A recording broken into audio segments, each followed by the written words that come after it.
आज हम चर्चा करेंगे शेल। देखो कल हम पढ़ चुके थे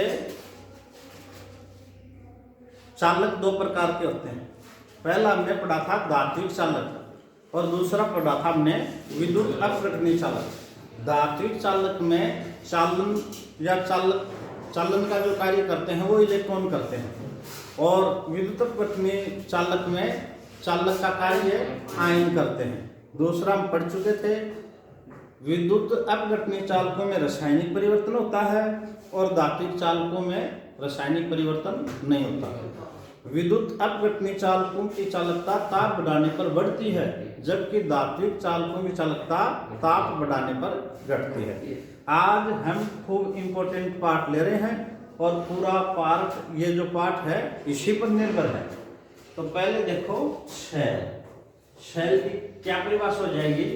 शेल वह युक्ति जिसके द्वारा विद्युत ऊर्जा को रासायनिक ऊर्जा में तथा रासायनिक ऊर्जा को विद्युत ऊर्जा में परिवर्तित किया जाता है उसे शेल कहते हैं। तो शेल की बिल्कुल सरल परिभाषा है। शेल क्या करता है, वह युक्ति है या वह डिवाइस है जो विद्युत ऊर्जा को रासायनिक ऊर्जा में और रासायनिक ऊर्जा को विद्युत ऊर्जा में बदलता है। वह क्या कहलाता है, शेल। अच्छा, शेलों को दो भागों में वर्गीकृत किया जाता है। कितने भाग में बांट दिए? दो। पहला है गैल्वेनिक शेल, इसे ही वोल्टीय शेल बोलते हैं। गैल्वेनिक शेल और इसे ही कौन सा बोलते हैं, वोल्टीय शेल। दूसरा है विद्युत अपघटनीय शेल, विद्युत अपघटनीय शेल। अब गैल्वेनिक शेल देखो क्या होता है, गैल्वेनिक शेल या वोल्टीय शेल। इसमें क्या होता है, वह युक्ति जिसके द्वारा रासायनिक ऊर्जा को विद्युत ऊर्जा में, ये सबसे महत्वपूर्ण है, रासायनिक ऊर्जा को किसमें बदला जाता है, विद्युत ऊर्जा में परिवर्तित किया जाता है, उसे गैल्वेनिक या वोल्टीय शेल कहते हैं। तो आप बता दोगे गैल्वेनिक या वोल्टीय शेल में रासायनिक ऊर्जा को विद्युत ऊर्जा में परिवर्तित किया जाता है। इसके उदाहरण खूब इंपॉर्टेंट है, डैनियल शेल, लेक्लांची शेल। चलो अब देखो विद्युत अपघटनीय शेल। विद्युत अपघटनीय शेल कौन से होते हैं, वह युक्ति जिसके द्वारा विद्युत ऊर्जा को रासायनिक ऊर्जा में परिवर्तित किया जाता है। इसका उल्टा है, ये रासायनिक ऊर्जा को किसमें बदलता है, विद्युत ऊर्जा में, और ये विद्युत ऊर्जा को रासायनिक ऊर्जा में। याद करने के लिए ये विद्युत अपघटनीय है ना, विद्युत पे ले आ रहा है तो विद्युत ऊर्जा को रासायनिक ऊर्जा में। अब ये अपने आप याद हो जाएगा, रासायनिक ऊर्जा को विद्युत ऊर्जा में बदलता है। अच्छा, इसका उदाहरण देखो, इसका उदाहरण है शीशा संचायक शेल। ये तीनों बहुत इंपॉर्टेंट है, शीशा संचायक शेल, लेक्लांची शेल, डैनियल शेल। चलिए परिभाषा याद हो गई। सबसे पहले शेल की परिभाषा हो गई। शेल वह युक्ति है जिसके द्वारा रासायनिक ऊर्जा को विद्युत ऊर्जा में और विद्युत ऊर्जा को रासायनिक ऊर्जा में, दो प्रकार करते हैं। गैल्वेनिक शेल रासायनिक ऊर्जा को विद्युत ऊर्जा में, उदाहरण थे डैनियल शेल, लेक्लांची शेल। विद्युत अपघटनीय में ये विद्युत ऊर्जा को रासायनिक ऊर्जा में, और इसका उदाहरण था शीशा संचायक शेल।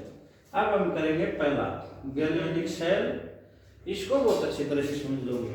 हम ये ले रहे हैं गैल्वेनिक शेल या वोल्टीय शेल। ये समझ में आ जाएगा हमें 40% जो इस टॉपिक का सिलेबस है समझ में आ जाएगा। और ये समझ में नहीं आया तो आधार ही, फिर आगे इलेक्ट्रॉन विभाग, मानक इलेक्ट्रॉन विभाग कुछ समझ में नहीं आएगा, तो इसको ध्यान से समझेंगे। है सरल। पहला ले रहे हैं हम गैल्वेनिक शेल। अच्छा, ये जो गैल्वेनिक शेल है इसकी कार्य विधि को समझने के लिए डैनियल शेल का उदाहरण ले रहे हैं। तो अब हम पढ़ेंगे डैनियल शेल। हम पढ़ तो रहे हैं गैल्वेनिक शेल, और गैल्वेनिक शेल का एक उदाहरण कौन सा है, डैनियल शेल। तो डैनियल शेल को लेकर के हम गैल्वेनिक शेल की क्रिया विधि, मैकेनिज्म, किस तरह से रासायनिक ऊर्जा को विद्युत ऊर्जा में बदलता है उसका अध्ययन करेंगे। तो किसके माध्यम से करेंगे, डैनियल शेल। डैनियल शेल बनाने के लिए क्या करते हैं, इस शेल को बनाने के लिए जिंक धातु की छड़ जिंक सल्फेट विलयन में तथा कॉपर धातु की छड़ कॉपर सल्फेट विलयन में रखकर लवण सेतु से जोड़ देते हैं। एक हम ये शेल जितने भी पढ़ेंगे ना, अब देखो इसमें हम एक तो दो छड़े आ रही हैं, एक तो छड़ आ रही है जिंक की, किसकी छड़ आ रही है जिंक की, और एक छड़ आ रही है कॉपर की। तो जिंक की छड़ को तो किस में रखेंगे, जिंक के लवण में, जिंक सल्फेट, और कॉपर को किस में रखेंगे, कॉपर सल्फेट में। जब जिंक और कॉपर काम में लेते हैं, जिंक और कॉपर काम में लेते हैं और इनका विलयन काम में लेते हैं और इसको लवण सेतु से जोड़ते हैं, तो वो डैनियल शेल कहलाता है। अब चित्र देखो डैनियल शेल का। चलो अब हम देखते हैं Daniel Shell. Daniel Shell very important है। डैनियल शेल के बारे में सुनो। डैनियल शेल क्या होता है, इसमें एक पात्र में हम जिंक की छड़ देते हैं। किसकी छड़ देते हैं, जिंक की। और इसमें जो विलयन होता है वो इसी का जिंक का विलयन होता है, जिंक सल्फेट विलयन ले लेते हैं। अच्छा, दूसरा जो पात्र है उसमें हम कॉपर की छड़ देते हैं। किसकी छड़ देते हैं, कॉपर की। और इसमें कॉपर का ही विलयन होता है। इसमें हमने ले लिया कॉपर सल्फेट, कॉपर सल्फेट। अच्छा, अब देखो क्या करेंगे, इनको हम एक तार से जिंक इलेक्ट्रोड और कॉपर इलेक्ट्रोड को जोड़ देते हैं। इसमें एक कुंजी लगा देते हैं, कुंजी, और एक वोल्टमीटर लगा देते हैं। परिपथ, ये बाह्य परिपथ पूर्ण हो जाता है। अच्छा, बाह्य परिपथ इलेक्ट्रॉनों के प्रवाह के लिए। अच्छा, अब देखो इसमें क्या क्रिया होती है। ये जो जिंक है, चलो मैं एक बार आपको लवण सेतु के बारे में और बता देता हूं, फिर बाद में इसकी व्याख्या में और करेंगे। इसमें ये एक उल्टे यू आकार की कांच की बनी यू ट्यूब होती है, कांच की बनी यू ट्यूब होती है जो लवण सेतु का काम करती है। अच्छा, इसमें क्या रहता है, इसमें केसीएल या KNO3 या NH4NO3 और अगर विलयन, अगर विलयन ये बना रहता है। इस लवण सेतु में ये केसीएल या KNO3 या NH4NO3 और अगर विलयन रखते हैं। ठीक है। अच्छा, क्यों लगाते हैं इसकी अभी जब हम व्याख्या करेंगे तब ये समझ में आ जाएगा कि लवण सेतु क्यों लगाते हैं। लवण सेतु से ये परिपथ पूरा हो जाता है। अच्छा, अब देखो क्या क्रिया विधि होती है, खूब इंपॉर्टेंट है, इसको आप याद भी करोगे। ये जो एनोड है, ये जो जिंक की छड़ है या जिंक की रोड है, ये किस विलयन में है, जिंक सल्फेट में। ये जिंक सल्फेट Zn+ और SO4। अच्छा, ये जो जिंक की छड़ है, इससे जो जिंक धातु है उसका ऑक्सीकरण होता है। क्या होता है, ऑक्सीकरण। और ये इलेक्ट्रॉन त्यागेगा। ये जो जिंक, एक बार पुनः सुन लो, ये जो जिंक Zn ठोस है, छड़ जो ठोस है, ये क्या करेगी, ये इलेक्ट्रॉन त्यागेगी। क्या त्यागेगी, इलेक्ट्रॉन। और किस रूप में बन गई, Zn+2। और इस विलयन में आ जाएगी, जिंक किस में आ गई, विलयन में आ गई। और इसको हम बोलते हैं एक्वा। क्या बोलते हैं, एक्वा, या हिंदी में जलीय। इसको क्या लिख देंगे, जलीय। मेरी बात सुने, ये जिंक जो S है ये तो ठोस है, ये जिंक S तो क्या है, ठोस है। और ये जो जिंक Zn+ है ये है एक्वा या जलीय। ये क्या है, जलीय। अच्छा, जब ये जिंक इलेक्ट्रॉन त्याग रही है तो इसका क्या होता है, ऑक्सीकरण। इसका क्या होता है, ऑक्सीकरण। ये क्रिया होती है यहाँ। इसको पुनः सुन लो, यहाँ से जिंक इलेक्ट्रॉन त्याग के, और ये जिंक इधर, देखो यहां से जिंक अपना इलेक्ट्रॉन यहाँ छोड़ जाता है, इस विलयन में आ जाता है, और इस विलयन में Zn+ की संख्या बढ़ जाती है। चलो अब हम आते हैं यहां से इस विलयन में Zn+ खूब हो गए, यहाँ इलेक्ट्रॉनों की संख्या बढ़ जाती है। अच्छा, इस इलेक्ट्रोड को कैथोड, ये जो एनोड है जिंक इलेक्ट्रोड को, इसको एक तार के माध्यम से कैथोड कॉपर इलेक्ट्रोड से जोड़ दिया जाता है। आगे क्या क्रिया होती है, इस विलयन में तो जिंक अधिक आ जाता है और इधर ये इलेक्ट्रॉन अधिक हो जाते हैं।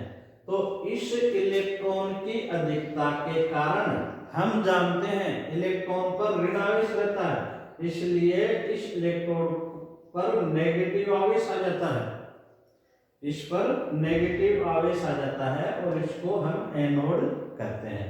अच्छा आगे देखो, अब ये इलेक्ट्रॉन इस तार के माध्यम से यहां गति करेंगे और इस इलेक्ट्रोड कॉपर इलेक्ट्रोड या कॉपर छड़ पर आ जाते हैं।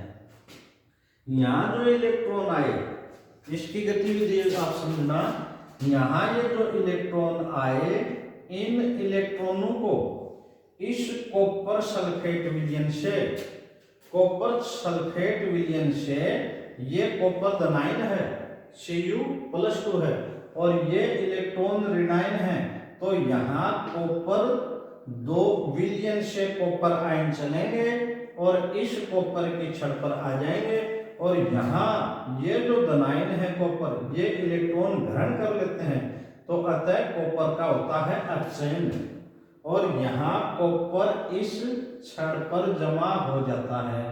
तो इस तरह से ये जो कॉपर का जो इलेक्ट्रोड है इसकी मोटाई बढ़ती जाती है। यहाँ ये जो छड़ थी जिंक की, जिंक पिघल करके विलयन में आ जाता है, तो जिंक की मोटाई कम होती जाती है और यहाँ कॉपर विलयन से आकर के यहाँ छड़ पर जमा हो जाता है, तो इसकी मोटाई बढ़ती जाती है।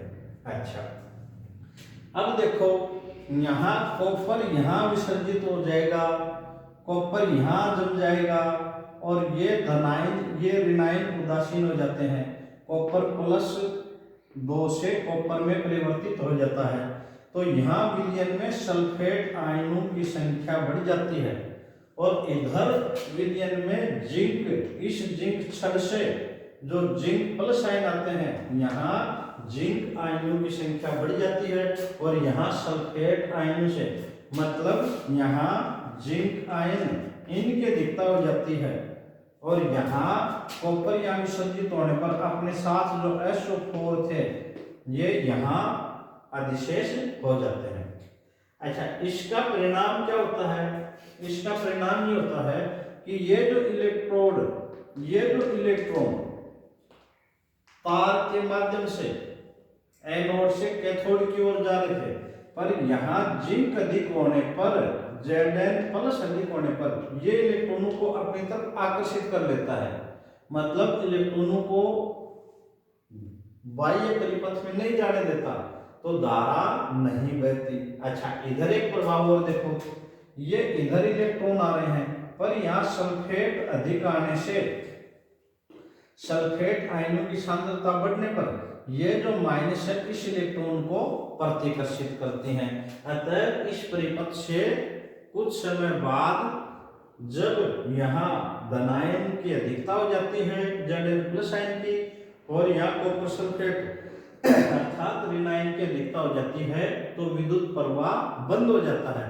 इस समस्या से बचने के लिए इसमें एक उल्टे U आकार की कांच की नली लगाई जाती है और जिसे क्या कहते हैं, लवण सेतु। ये लवण सेतु, इसमें एगार पेस्ट में KCl NO3 या NH4NO3 बना रहता है और यहाँ इन किनारों पर इसमें रुई लगा दी जाती है। अब देखो, ये बाह्य परिपथ में तो इलेक्ट्रॉन जाते हैं और धारा का प्रभाव होता है। और इस आंतरिक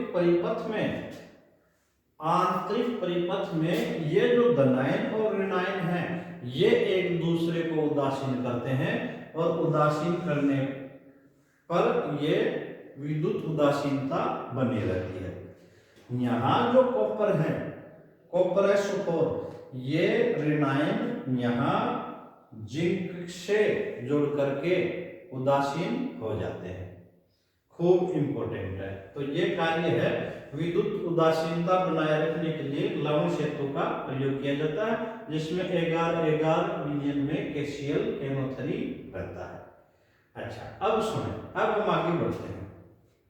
अब अगला खूब महत्वपूर्ण है, ये जो पूरी चर्चा जो हमने करी है इसको अभिक्रिया के रूप में लिखते हैं।